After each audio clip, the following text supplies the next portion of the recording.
Thanks for staying with us. Now, in Nigeria, about 3.7 million people across 16 states are food insecure.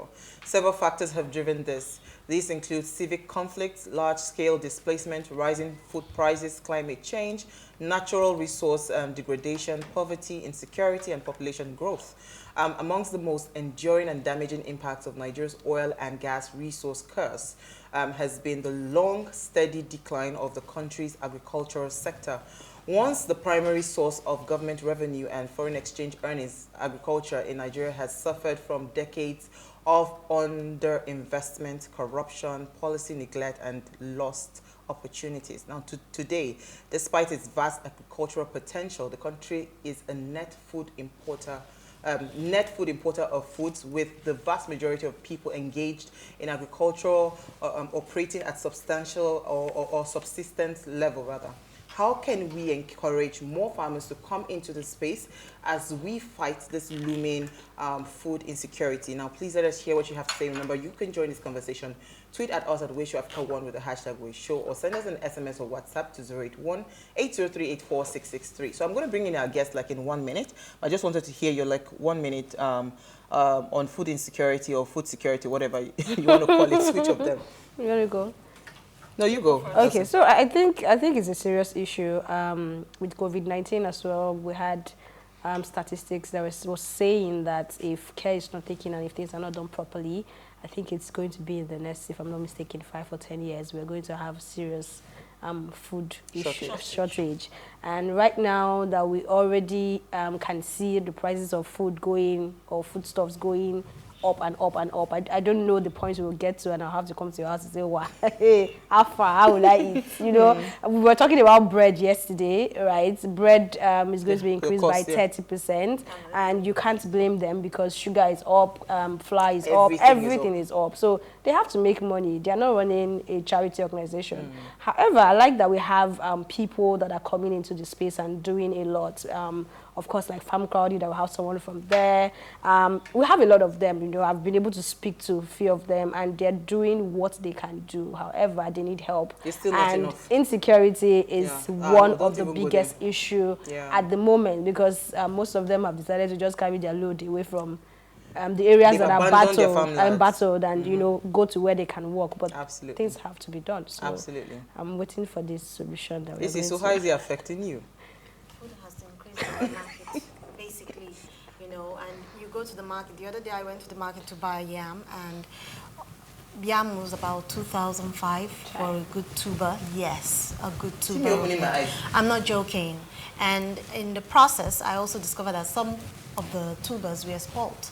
So you see, based on the fact that probably during the period of transportation it got spoiled and everything. We have storage issues. So we had storage issues as well, and we have to very big one, step up speaking. and, you know, do you know that if we can even find a creative way to even just stop the wastage, that's the ones that the farmers lose as a result of.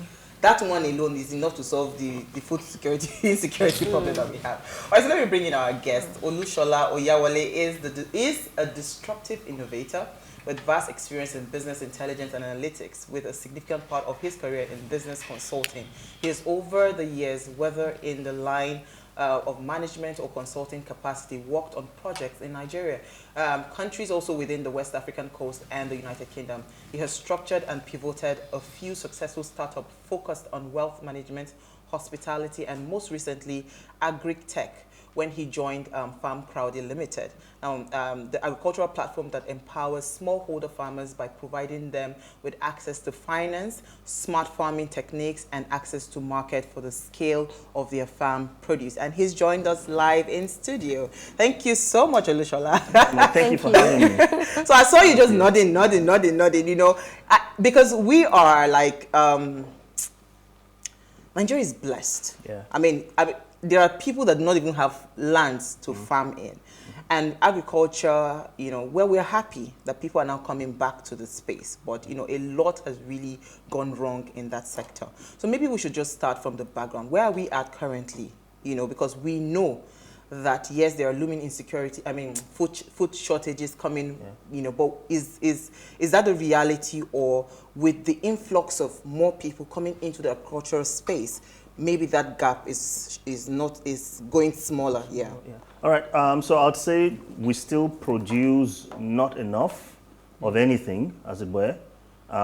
In sane climes, you see a situation where local production, net of local consumption, and then that balance, we start talking exports. Yeah, we're doing a lot of exports, as a country, but for obvious reasons, FX.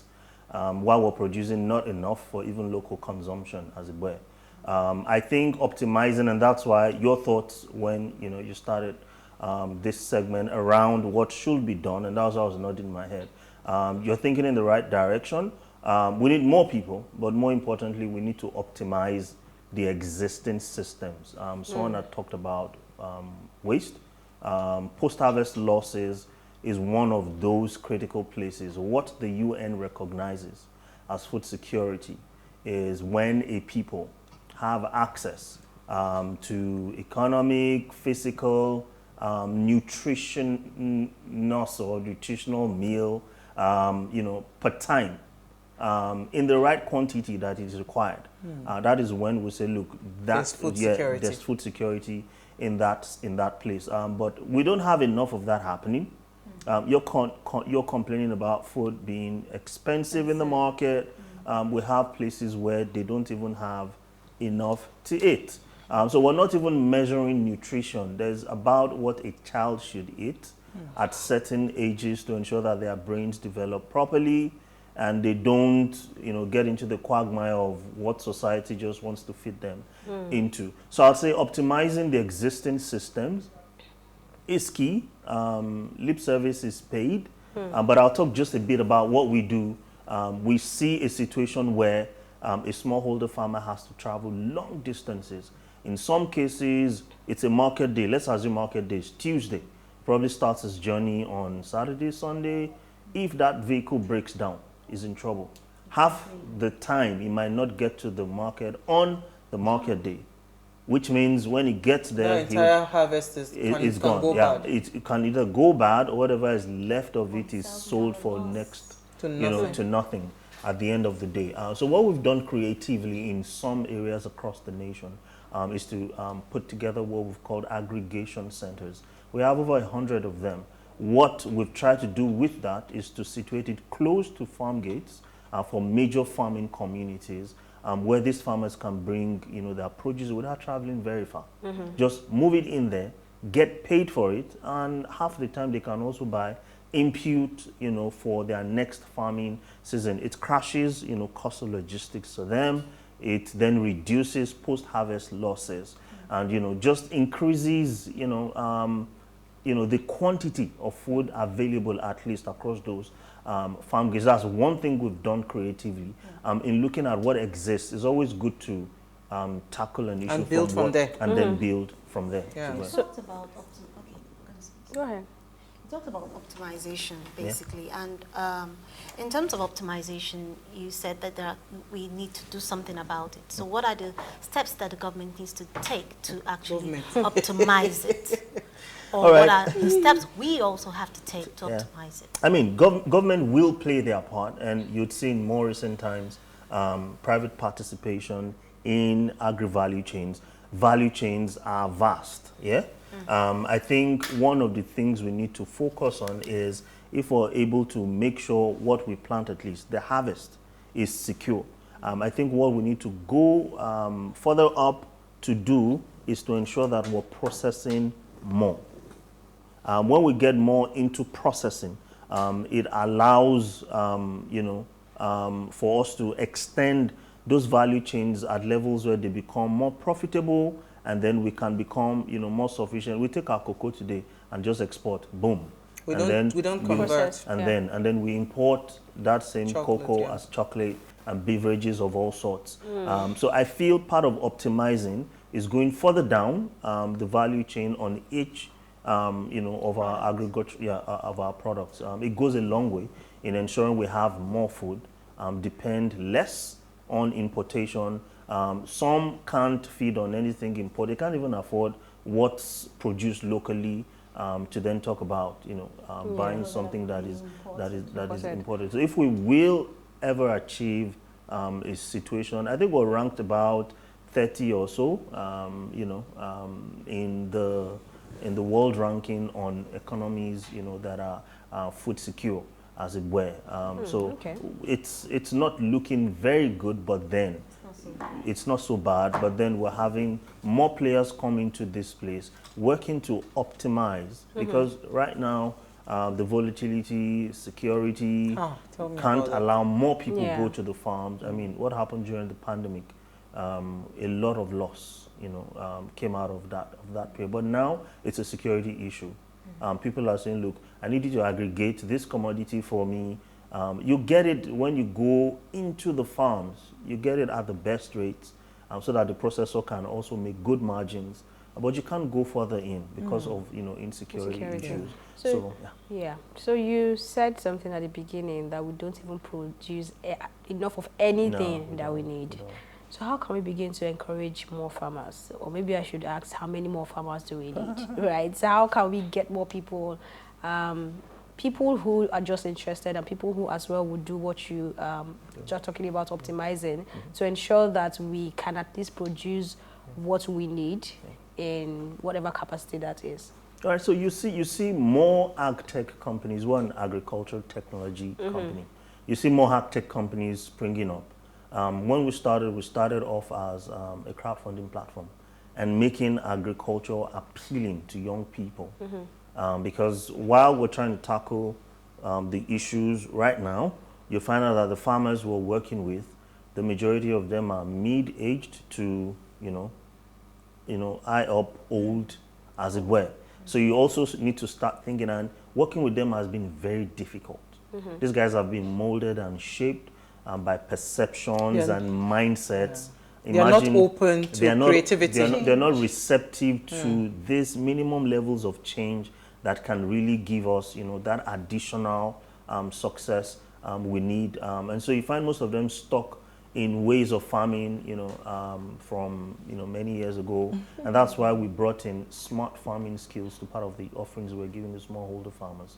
Teach them to do things differently. But some tell you, look, when you plant and diseases come, whatever they leave is what God really wants us to have. Let them, whatever is left is what God really wants us to have. So when you're dealing with people who have, that kind of mindset. So getting more young people interested in agriculture. When our app was launched in 2017, it was owning a farm in your pocket. That was the acronym. I've got, a wide followership of young people. We also have a platform called the Agric Square. It's like your typical Nairaland. And you can go there and just ask questions. We deal with topical issues from time to time. So we have a community that is over 30,000 strong, young people. Well, correct me if I'm wrong here. This community are people who really want to invest their money. They're not ready to get their hands dirty. And from what you just said, the people you are working with right now in the farm are mid-aged and elderly. Means we need younger people to be interested. True. So do you think there's anything the government can do? Because like you said, we can't do this alone without them stepping in. Is there any form of incentive? And I'm not talking about a trader money kind of incentive. Is there anything? Why do people will keep calling government? You know what? Well, he'll answer you after the break. We need to take a very short break. Stay with us. We'll be right back.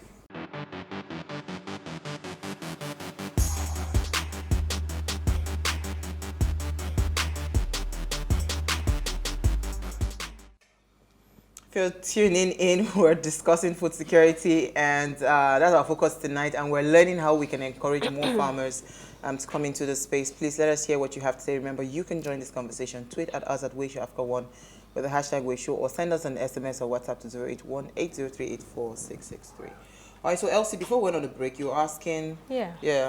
So I was talking about government. Bringing in... Leave government alone. I was talking about bringing in having some form of incentive that would attract younger people, and not just to invest in terms of money, like to get their hands dirty, right? What would you think? What would that be? What can be done? Because if this is not tackled now, in the next 5 to 10 years, that would probably be the major problem in that sector. So what can be done? All right, so I'd say taking a cue from what we've done is to make it more attractive We've embedded technology. Young people are easily endeared, towards technology. When you tell a young person today, farming, what comes to their mind is till the ground, hoe, cutlass, but it can be mechanized. It can really be great. It's painting that picture of what looks, really modern and what technology can do in supporting. But the greatest thing I want to see from government is some policy changes that affects those who go to school to study agriculture. Okay. I know growing up, I have a few friends who attended the Federal University of Agriculture. I always looked at them like, You're not Gabriel. Exactly. They couldn't meet cut off for stuff. But Yeah. I feel going to colleges and institutions of agriculture, placing people who choose to do that on certain scholarships that gives them the headway, or the head start, to then have more happen in that place would help, I believe. All right, so I was going to ask, because we are farmers, right? And trust me, I would love to travel. I love to spend money. Yeah. But since we started this farm in 2013, Yeah. it's like you are just going and you're dumping money, the money is not coming back. When you were talking about government policies, I like the fact that you brought about scholarship. But you see, I know from experience that to mechanize a farm, however small that farm is, you require certain kinds of heavy-duty equipment. Yeah. And these equipments, they do not come cheap. So first we met a bank, they say, oh, come, we'll give you these blah, blah, blah stories.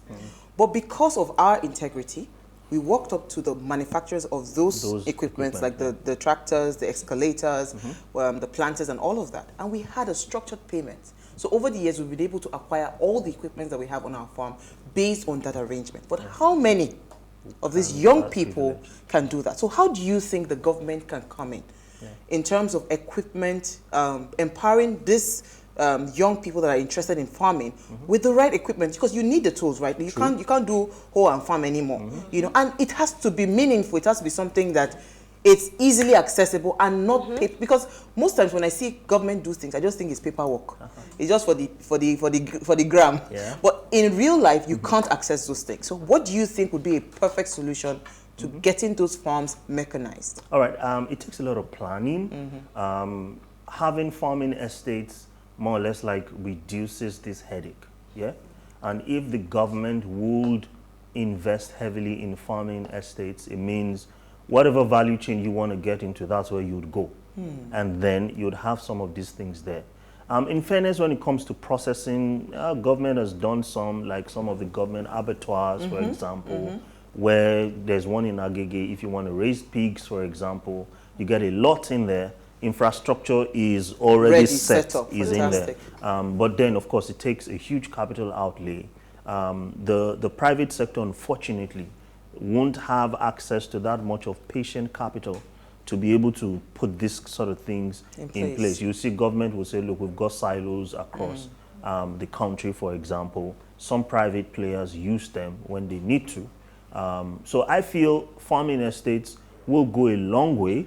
I mean, there's arable land in Nigeria. I mean, so when you mean farming estate, break it down for me. So it means like hectares of land. Yes. They would have all the equipment there. So you just come, plug and play. I'm going to farm on 6 acres. Yes. That's what you mean. Yes. Okay. So you get your lot in there. If it's 6 acres, if you need to pay, you're paying rental on 6 acres. Fantastic. And then I feel for agriculture, for many people who have a flair or interest in agriculture, half the time they don't do it as agribusiness. Okay. Yes, the business of agriculture also needs to be learned and understood. It needs to be embedded in curriculum. I was speaking at the LBS a few months ago, and that was part of the discourse to say, look, curriculum needs to reflect. Don't just teach someone agriculture. You do it as passion. And then, but the business side of it, for example, the application, we don't get into any project until the economics of that project is viable. No, but and is where there it's not any viable.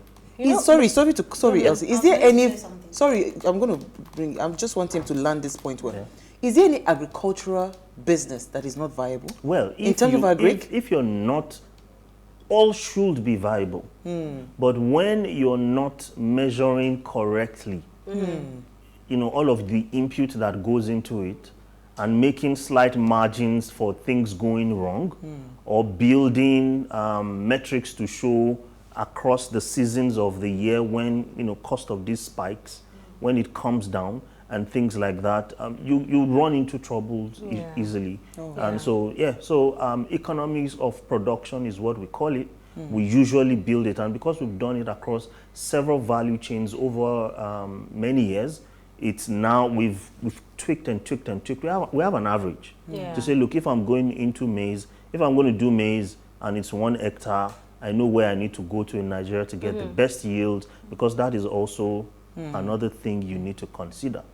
Maize will grow outside here in Victoria Island, but you're not going to get the same yield like if you go up north Kaduna in some areas specifically. So all of that is what should inform your decision. But today, hey, I've got some land somewhere, I just want to do agriculture, I feel I want to plant pepper, and then you start, and then pepper is not doing well. Pepper is not doing well. Okay, maybe I should do maize. But see, these things are driven by clear metrics that if you're taught or if you understand agribusiness, you won't get into that, you know, hole of starting and not knowing when it goes. And the thing for us is when you put personal money in it, you get so passionate. We've worked with a lot of farmers. If you stay with a farmer long enough, you become poor, because you'll become extremely emotional. You just want to see things move from point A to point B at any cost. And then at the end of the day, it doesn't make business sense. But part of the things we've done, even when we ran, you know, our crowdfunding model, it was a lot of, you know, work to ensure that you put, and that you put money to work, get it out, and make returns to everybody who aggregated that. So if it's personal funds, and that was how we were able to convince a lot of people at the time to say, why don't you sit back and watch your money work for you?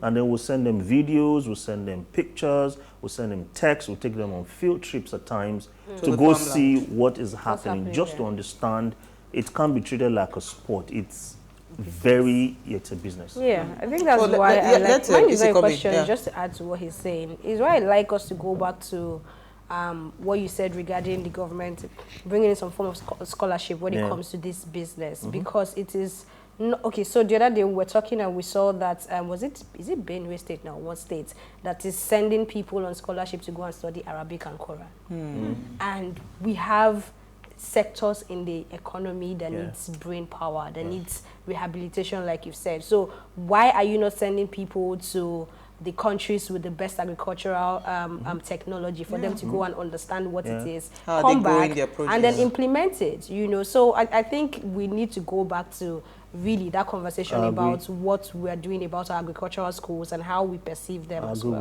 I agree with you. And let's not talk about the Minister of Agriculture that took money out and used it for mosque. So going forward, I'm happy you talked about technology in terms of what technology can do with agri, but you didn't buttress what you can do with it, apart from you launching your app with it. So what else can technology do to encourage the younger ones who are interested in agric? All right, so across the projects we do, we've got now the issue of data is important, and that's a big thing around here, where you don't have data to support what happened. Government spends a lot of money, in fairness to government, but part of the things we lack is accurate data to track the efficiency, the effectiveness of the spend. And half the time, what that does is, it doesn't give us enough information to know, look, what are we doing next? What were the pitfalls, and what are we doing differently? Now, for us, some of what technology has done for us is to be able to keep data for farmers. And we have a network of over 400,000 farmers today that we have, from, you know, the biometrics to their farmland size, where it's located, what value chains they've worked on, if they've ever taken a loan, what the performance has been, what the size of their family is, because that also influences if you give you know, a smallholder farmer money to do business. If his level of dependency is high, he probably shouldn't pass you know, your credit scoring, because some of those things will, It might one way or the it other, might move funds to yes, something else. It will affect how, you know, funds is used, and so it's not a lot of money goes into agriculture in Nigeria every year. It's a lot of money. A lot of money goes into everything but then, in Nigeria. you know, tracing every kobo Yeah. to deliver the result we The, want. the results are not measurable to the amount of money that Exactly. goes into. But I was going to say that you keep saying when we were. Is it that you're not doing crowdfunding again? No, Why is that? Okay, right. So, Because I know that funds still remains one of the biggest things that farmers would always need. So why are we not? It is. We've only just shifted focus to other sources, FDIs, donor agencies, agric loans from the CBN specific. There are quite a few of them. How patient are those agric loans, though? They're quite patient. I mean, they will work with you, depending on what you set out to do. In some cases, 3-5 years. And then, I mean, if you have monies to cultivate maize for 5 years net, you'll do very well. Okay, so let me give you a practical question now. Yeah, go ahead. There's a farmer out there and they've gone this far and they need to move or scale up their farmland. Do they come to you? How do you come in? How do you help them? Because again, there are issues with anything that you want to apply in terms of loans and all of that. There are issues with the documentation, the land. So what are the exact help that you would give to that farmer that will say, okay, you know what, we got you covered? My quickest advice would be that every farmer should belong to a cooperative. Okay. All of this funding that goes into agriculture, whether from the federal level or the state levels, will go through a cooperative. Even when we were doing crowdfunding actively, we were working with cooperatives because look, that level of due diligence to say, we know this person and this person's activity will be monitored, has to go through a channel that has some level of credibility, and then they cross-guarantee one another in some cases. So if 4 of us cross-guarantee ourselves and we've taken some loan to do a project, for example, by the time you say I'm going to our own farm at night to go and be taking some of the harvest and hiding somewhere, you'll be the one to come and call me. This woman is going to spoil this whole game at the end of it. Come and check what this woman is. She's going to the farm in the night. I don't know what she's going there to do. And those are some of the gains of, you know, the cross guarantees that happens within cooperatives. I'd say, you know, why we looked away from it, I mean, for now, it's simply because we need to be able to do bigger projects, and we also need patient capital. Crowdfunding is not patient capital, and it is also expensive, as it were. So we've got cheaper alternatives today, but then we can also scale and do bigger projects. Okay. So if you are looking at the agricultural sector, right, in the next 5 years, where do you see us in the agri sector? Do you think we truly have the capacity to fight the looming food shortage? Yeah, and again, well, we already know the security challenges, but let's just keep that one aside. I'm not in the mood for government this night. So what do you think? Where do you see us? Well, I think we'll do better. We're creating ingenious ways of getting around these things. Communication, having channels that are more transparent to communicate with farmers, and within their local, you know, the system there is trusted, you know, in a way. So if they need to get stuff out of their area, you might be the one endangered for going there maybe, but if they need to get stuff out to a major market where offtake can happen, most of those things still happen. 5 years from now, I feel agriculture being the backbone of the economy, we say it a lot, you know, but I feel we'll see, you know, good results. Last year set us back, no doubt, you know, as a country. COVID, yeah, we were almost beginning to launch. We had several projects lined up for last year, for example, that have not started, and just about when they were meant to start this year, insecurity issues are the next things, you know, we're facing as a country. But I'm saying there is local intelligence for every farming community in Nigeria today. You know, farming activities are still going on. It's not as bad as it seems. Yeah, for where they stay and within them, except the whole community is raided. And then we'll know. Yeah, we have like we have like those local. Let's take messages. We have those local vigilante, you know, they always, so, I mean, Go around, yeah. they protect the farmlands, you know. So, Izzy, I think you should go first. This one is talking about. So, a message here says the United States Department of Agriculture has distributed up to $12 billion in financial aid to agricultural producers in 2018, but our government are doing not well in terms of aid to farmers here. Multinationals depend on ordinary farmers for their raw materials, and how can we have food security? I guess that's what we've been talking about, right? Yeah. You see? Okay, this is from Richard, and he says, Nigerian politicians are comedians. If Professor Ayade could say he has to move to the center to gain favor, that shows he's not worthy. He's not a worthy being. He's not worthy of being a professor. And the big question is, how many favor has those APC states gotten from the center that is making Ayade to move to APC? Okay, so we're not discussing what's politics. in the news? Yeah, no, it's going to what's in the But news. I have a question. I don't know if Quickly, this in 1 time minute. can. Yeah, I don't know. But talking about food processing, and I see people struggling to get into that place. Like you talked about, we exporting cocoa and bringing back chocolate, and I know people are trying to do this food, snacks, and all that. It is not easy, right? What would you advise anyone who wants to go into that? Because if you want to start breaking down the issues there now, there's no time. What would you advise people who want to go into food processing? I would say again, you know, team effort, teamwork should be encouraged. If you have a novel idea, for example, try to create a think tank, bring partnerships together.